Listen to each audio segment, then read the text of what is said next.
is Dr. Mineza, and you are listening to the second lecture of my course Research Methodology. And in this lecture, we're going to cover some basic stages of a research project life cycle. And it is designed in such a way that will help you identify the loopholes in your study, which is currently underway or you are planning to publish.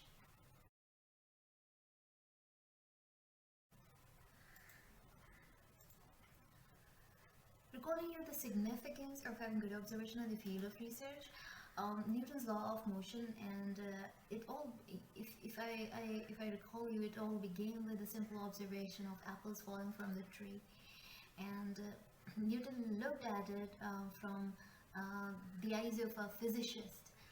So I've included the quote over here of Robert Greene. He says, "Reason, observation, and experience, the holy trinity of science." So being a keen observer really helps if you are into the field of research.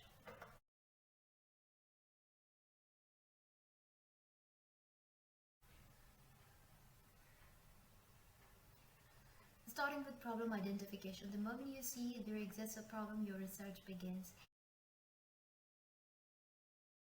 I'll present you two research case study so that you will grasp the basic concepts of a research methodology. One is from medical science background, while the other is more of an engineering problem. It will help you go through basic steps involved in any research study and give you a different perspective. My obese diabetic patients are more prone to myocardial infarction.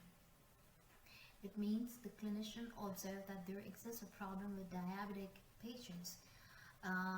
Those who tend to be obese are more susceptible to cardiovascular disorders. So we consider here a case in a hospital. There are 4 cardiologists, let's say, and they perform coronary stenting using 2 different stents, let's say stent A and B, and they both have different geometries, as you can see over here. So one of them is a slotted tube, while the other one is wire coil. So on-site fracture or stent dislodgement were observed in 50% of the performed cases. This is just a case we have made up ourselves.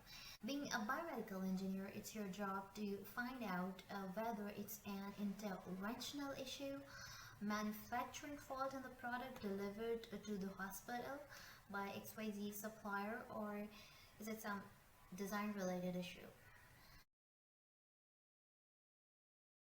Your research or design should be selected as per your objectives and goals, and your mode and procedure for data collection should also safeguard against bias and reliability.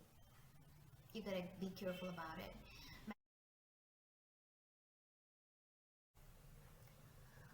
Now I'll be talking about the importance of data analytical techniques, and I've noticed quite often researchers don't carefully select a correct statistical method to make inference on their findings.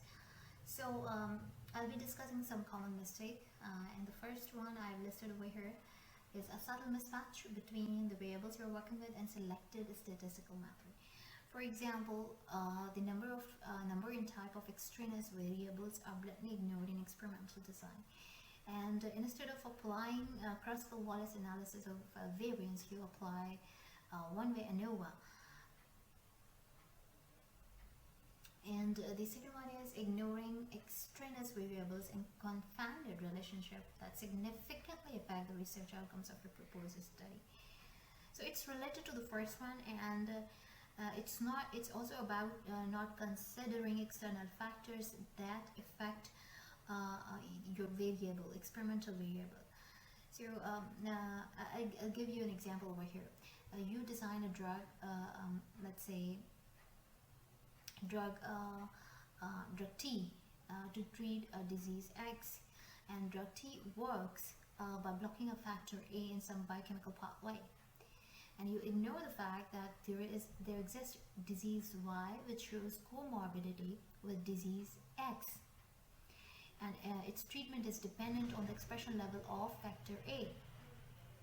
So the applicability of the drug that you have designed is now limited because you haven't considered the extraneous factor.